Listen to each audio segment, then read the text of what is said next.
Lyon demain, le quart d'heure lyonnais, toute l'actualité chaque matin. Parce que Lyon demain se dessine aujourd'hui, voici l'essentiel de l'actualité en ce vendredi. Nous sommes le 7 janvier. Le centre commercial de Confluence à Lyon accueille à partir d'aujourd'hui un centre de dépistage Covid-19. Selon l'ARS, le dispositif vaccinal continue de monter en puissance.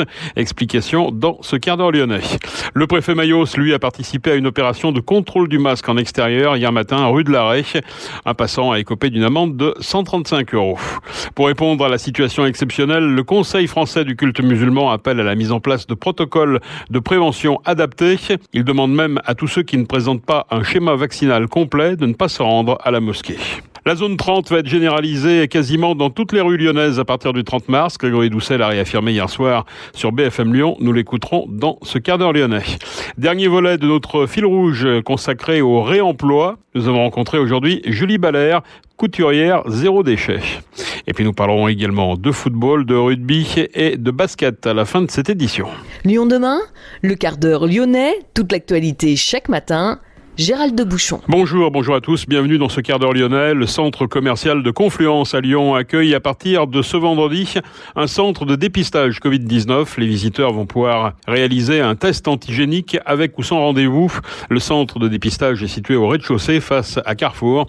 Cet espace installé en partenariat avec une pharmacie sera accessible lors des jours d'ouverture du centre commercial de 8h30 à 20h30. Selon l'Agence régionale de santé Auvergne-Rhône-Alpes, le dispositif vaccinal continue de monter en puissance. Un centre de vaccination a été mis en place à Eurexpo depuis mardi. L'objectif est de réaliser 3000 vaccins quotidiennement. À noter que du mardi 11 janvier au dimanche 16 janvier, donc la semaine prochaine, le Groupama Stadium redeviendra un centre de vaccination avec un objectif de 3500 vaccins par jour. Dans le Rhône, actuellement, une trentaine de centres de vaccination sont ouverts, ainsi que 2 relais ambulatoires, en complément de l'offre de vaccination en ville, dans les pharmacies, chez les médecins traitants ou les infirmiers libéraux, précise l'ARS. 5 centres de vaccination proposent des lignes dédiées à la vaccination des enfants de 5 à 11 ans. Il s'agit des centres de vaccination de l'hôpital Nord-Ouest à Villefranche, le Palais des Sports de Gerland, les centres de Saint-Bel, Saint-Bonnet-de-Mur et Beauvallon. Un nouveau centre ouvrira bientôt à Saint-Didier-au-Mont-d'Or sous l'égide du centre hospitalier d'Albigny. L'ARS a également annoncé l'ouverture prochaine de créneaux de vaccination à la Duchère. Ce sont des équipes mobiles qui là vont se charger de ces opérations de vaccination à l'Evert. La 5e vague de Covid-19 continue de se propager rapidement à Lyon et plus généralement dans le Rhône. Le taux d'incidence dans le département est désormais de 1900 pour 100 000 habitants. Les hospitalisations sont de l'ordre de 700, 180 en réanimation. Le préfet Pascal Mayos a participé à une opération de contrôle du masque en extérieur hier matin, rue de l'Arrêt. Objectif, rappeler que le port du masque en extérieur est de nouveau obligatoire depuis le 30 décembre jusqu'au 20 janvier à Lyon et Villeurbanne, sauf entre 2h et 6h du matin. La mesure concerne toutes les personnes âgées de 11 ans et plus. Les policiers ont surtout fait des rappels à des personnes qui portaient le masque sous le nez ou sous le menton. Hier, les forces de l'ordre ont verbalisé seulement un passant qui, par choix, refusait de porter le masque. Il a écopé d'une amende de 135 €. Les contrôles vont se poursuivre, en particulier dans les TCL, où le relâchement est notable. Dans les bus, métro et tram, le masque est obligatoire dès 6 ans. Pour répondre à la situation exceptionnelle, le Conseil français du culte musulman appelle lui à la mise en place de protocoles de prévention adaptés. Il franchit même un pas en demandant à tous ceux qui ne présentent pas un schéma vaccinal complet de ne pas se rendre à la mosquée. Benaïssa Chana, président du Conseil régional du culte musulman, dit partager cette volonté, la crainte étant d'avoir à fermer les mosquées. En tant qu'imam officiant ce vendredi, Benaïssa Chana a prévu d'ailleurs de consacrer son prêche à la prévention. Il invite tous les imams à communiquer sur le sujet.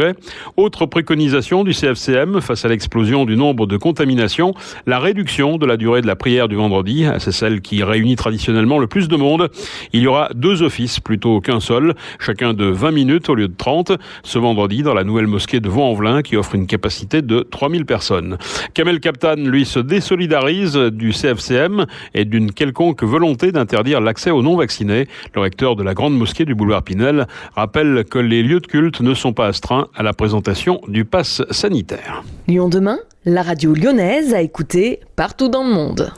La zone 30 va être généralisée quasiment dans toutes les rues lyonnaises à partir du 30 mars. Grégory Doucet l'a réaffirmé hier soir sur BFM Lyon. La priorité numéro 1 de la zone 30, c'est de réduire l'accidentologie, a martelé le maire de Lyon. Son objectif, plus aucun mort lié à la circulation en ville. Grégory Doucet. On passe en ville 30 pour réduire l'accidentologie dans la ville. Donc l'objectif, c'est de réduire le nombre de morts et de blessés dans cette ville. Toutes les villes, et elles sont nombreuses, en France et en Europe, qui sont passées en ville 30, ont vu globalement l'accidentologie baisser de 30 à 40%. Donc c'est pas rien, c'est des vies sauvées grâce à ce passage. Et c'est l'objectif que l'on s'est donné. Plus précisément, puisque vous m'interrogez sur la carte, alors c'est ce qui intéresse les Lyonnais, il reste évidemment. encore quelques arbitrages, bien évidemment. Alors la M6, M7, le tunnel de la Croix-Rousse, tout ça, ces portions-là ne sont pas concernées. Les quais vont rester à 50 km/h, cours Gambetta, avenue Berthelot, avenue Garibaldi. Ces grands axes extrêmement circulants vont rester à 50 et là je vous ai pas fait la liste intégrale, mais il y a quelques autres axes qui resteront à 50. Mais sinon globalement, et c'est ce que vous avez rappelé tout à l'heure, tout le reste sera à 30 km/h. Aujourd'hui, c'est 209 km à 30 km/h à peu près dans Lyon, 547 à 50. En gros, ça va inverser. Parce que ça, on va passer. Alors, j'ai pas vous me donnez les kilomètres, je l'ai plutôt en pourcentage, mais l'essentiel de la voirie sera à 30 km/h. C'est ça qu'il faut retenir. Et la norme, ça sera 30 km/h. Grégory Doucet, le maire ELV de Lyon. Dernier volet de notre fil rouge consacré au réemploi. On a beaucoup parlé cette semaine de l'économie circulaire. Il est vrai que de nombreuses entreprises se sont engagées et ont affiché leur volonté d'agir pour réduire les déchets. Mais d'autres initiatives existent, parfois plus modestes, voire individuelles. Nous avons rencontré Julie Ballaire, couturière zéro déchet dans le 7e arrondissement. Elle a créé Coupoil en partant de tissus recyclés. Alors Coupoil, ça veut dire coupon, un coupon de tissu, une chute du tissu. C'est un mot qui vient du basque. Pourquoi ? Parce que ma grand-mère était couturière et elle est basque. Petit clin d'œil à ma mamie. Quelle est votre activité ? Du coup, je suis couturière à plein temps. Je fais des produits éco-responsables, donc tout ce qui est dédié à remplacer le jetable, donc des éponges lavables, des couvre-plats, des cotons démaquillants, voilà. J'essaye de récupérer un maximum de tissus upcyclés dans les ressourceries, Emmaüs, les puces, pour faire des chouchous par exemple. Et par exemple, dans mes éponges lavables, on retrouve de la ouate que je récupère chez un tapissier à Villeurbanne. Et résultat, des articles très colorés. Ouais, j'aime beaucoup la couleur, donc il y a beaucoup de tissus tendance wax, donc africain aussi, parce que je trouve ça hyper pétillant et ça ressort très très bien et ça plaît beaucoup aux gens aussi. Après, beaucoup de tissus animaux, motifs animaux aussi, parce que j'adore.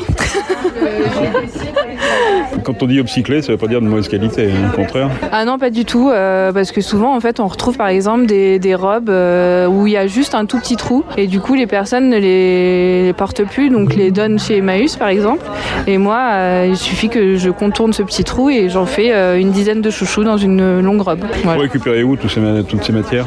Alors les matières, beaucoup chez Emmaüs, dans les vides-greniers, les puces de Lyon aussi, et après dans mon entourage, mes copines, ma famille, voilà. Dès qu'il y a une jupe qui ne leur va plus, qu'elles peuvent plus revendre, je récupère tout. Comment vous organisez alors ? C'est chez vous ? Comment ça se passe ? Ouais, j'ai un petit atelier dans mon appartement, donc j'ai une pièce dédiée d'environ 12 mètres carrés. J'ai peu de place, mais j'ai bien optimisé l'espace. Donc j'ai un site internet, je suis vendue sur internet, mais aussi dans de nombreuses épiceries lyonnaises, dont dans le 7e à la petite distrib. Vous avez quoi ? Vous avez un catalogue, on peut choisir ?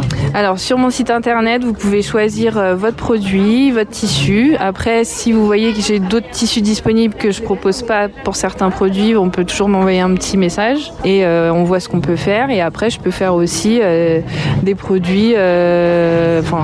Si vous avez envie d'une housse de coussin avec des mesures que je propose pas, on s'arrange ensemble, quoi. Il n'y a pas de souci. À la demande. Cette activité de upcycling, là, ça se développe beaucoup actuellement. Ouais, effectivement.